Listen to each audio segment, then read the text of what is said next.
Pernah bingung kenapa suara bisa terdengar pecah, tipis atau malah bumi? Jawabannya ada di gain, high, mid, dan low. Pertama, mari kita bahas tentang gain. Gain adalah kontrol untuk mengatur seberapa besar sinyal input yang masuk ke dalam mixer. Semakin besar gain, semakin kuat sinyal yang diterima. Tetapi jika terlalu tinggi, bisa menyebabkan distorsi atau suara pecah.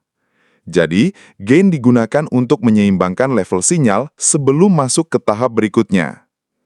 Selanjutnya, kita masuk ke high. High berfungsi untuk mengatur frekuensi tinggi, biasanya sekitar 10 kHz. Dengan menaikkan high, suara akan terdengar lebih terang, lebih tajam, atau lebih jernih.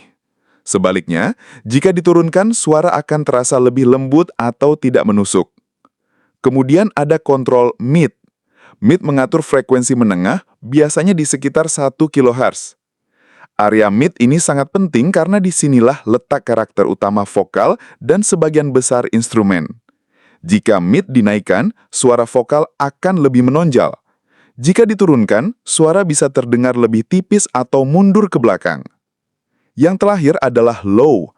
Low mengatur frekuensi rendah, biasanya sekitar 100 Hz.